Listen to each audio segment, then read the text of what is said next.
Humphrey Bogart, the reluctant legend of Hollywood, full life story. In the smoky shadows of film noir and the golden glow of classic cinema, one face, one voice, and one presence defined the term cool before it became mainstream. Humphrey Bogart, known simply as Bogey, was not born a star. He earned it, fought for it, and wore it reluctantly. This is the full, deeply emotional, and true story of Humphrey Bogart, a man whose on-screen toughness masked a complex soul.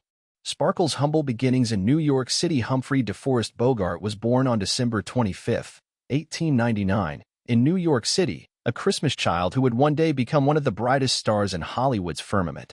His father, Belmont Bogart, was a respected heart surgeon. His mother, Maud, was an accomplished commercial artist. Despite their upper-middle-class lifestyle, the Bogart household was not warm. His parents were often cold and distant, and Bogey's relationship with his father was strained, shaping his guarded personality. He attended private schools but was expelled from Phillips Academy and never made it to college. After a short stint in the U.S. Navy during World War I, he drifted into the world of theater, working backstage at first, then gradually picking up minor roles. Movie camera struggling actor to reluctant star. The early days in Hollywood weren't kind to Bogart. He was often typecast as a gangster or villain, his distinctive lisp and hardened features making him perfect for crime dramas. His big break came unexpectedly in 1936 with the film The Petrified Forest, where he played Duke Mantee, a role he had already performed on stage. The performance caught attention, but it was still a long climb. It wasn't until 1941 that Bogart exploded into superstardom with High Sierra and the Maltese Falcon. Then came Casablanca, a film that made him a legend. As Rick Blaine, Bogart embodied stoicism, heartbreak, and reluctant heroism like no one else could. His chemistry with Ingrid Bergman became the gold standard of romantic tragedy. Broken heart love, pain, and Lauren Bacall. Bogart's personal life was complicated. He was married 4 times. His earlier marriages were marked by conflict and heartbreak, often with women who couldn't accept his drinking or his emotional distance. Everything changed when he met Lauren Bacall on the set of To Have and Have Not in 1944.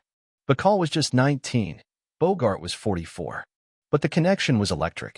They married in 1945 and became one of Hollywood's most iconic couples. Bacall brought light into Bogart's world. With her, he laughed more, drank less, and let his guard down. They had 2 children and a marriage that defied the norms of Hollywood. Movie camera. The later years and a gentle decline in the 1950s, Bogart continued delivering powerhouse performances in films like The African Queen, for which he won an Oscar, Sabrina, and The Caine Mutiny. His roles matured with him. He became not just the tough guy, but the wise man, the reluctant leader, the tired hero. Off-screen, he remained fiercely loyal to his friends and deeply principled. He was an outspoken opponent of the Hollywood blacklist during the McCarthy era, risking his own career to stand by blacklisted writers and actors. Crying face illness and final goodbye in 1956, Bogart was diagnosed with esophageal cancer, a result of a lifetime of smoking and drinking. He tried to fight it, undergoing surgery and treatments, but by early 1957, his weight had dropped dramatically, and he could no longer work. He passed away on January 14, 1957, at the age of 57. Lauren Bacall placed a small gold whistle in his casket, engraved with the words, "If you want anything, just whistle," a nod to their first film together. Sparkle's legacy beyond the screen. Bogart was not the loudest, nor the most glamorous star of his time, but he was authentic.